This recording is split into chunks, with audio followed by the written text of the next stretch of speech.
close. But we made it. Yes. We'll get to eat twice this month. Who was your guys' ice driver today? Tyler. He is one of the best ones we got. He is so knowledgeable. How was he? Oh, he's great. Yeah? He's good. Did he tell you about Lake Tyler? No? Okay, good. It's still Lake James then. That's perfect. There's a little lake at the bottom of the glacier that nobody has been able to name yet, that Parks Canada hasn't even recognized yet. So I tell people it's Lake James. So it's still standing apparently. How's the temperature back there, folks? It's cold. Cold? Okay, so you don't want air conditioning? Okay. Anyway, guys, did he tell you about the Calabatic winds at all? No. Okay, good, because that's my job. The thing is, we do have fairly strong winds here from time to time, guys. What happens is the winds come off of the glacier down into the valley. It's really cold, dense air, and it'll meet with really warm air from the valley. They collide together, and they can make really, really strong winds. Now, the thing is, those are called the Calabatic winds, and it stands for Greek something, and I can't remember off the top of my head what it is again, guys, sorry. But it causes these trees, if you look to the right, you see some trees there, they look like they're not doing so well, but the thing is, they're actually just really smart.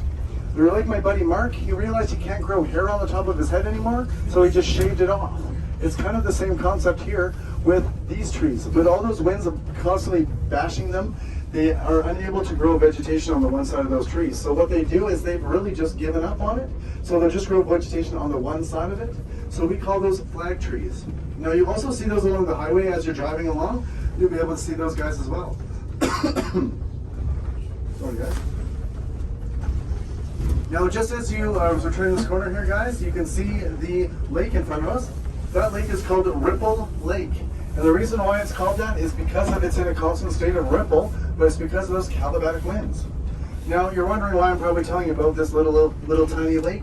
But the thing is, it's very important to the biodiversity of this area, because it is actually a geothermal lake, which means it isn't fed by the actual glacier. So this lake will never freeze.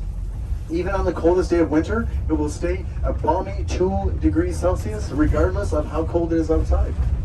But it is also important because if you had anything to drink at the center today, or like myself, I showered this morning and we all live together at the Ice Palace, which is just over this hill over here. We all use the water from Ripple Lake. So if you look at the back of the parking lot here, folks, see that brown building? That is our water treatment plant. So we're actually completely off the grid and self-sufficient here when it comes to our water. I'm gonna let that guy cross the street. And we'll go. Now you guys can see those big mounds of dirt at the back of the parking lot there? Yeah. Those big mounds of dirt are actually what we call the terminal moraine. Now in 1843, that would tell us how big this glacier ever got.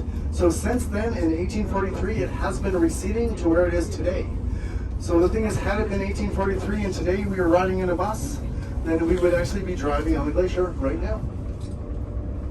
Now the glacier will recede approximately 30 centimeters per day, guys, in the summertime, but it will get about 15 centimeters back in the winter time. So we're still at a net loss, but we're hoping we can maybe change that around. We'll see what happens here. Now you can see the Shinwapta River to our left. Oh no, that is the Shinwapta Lake, sorry guys. And it feeds into the Shinwapta River, which is a fairly new river.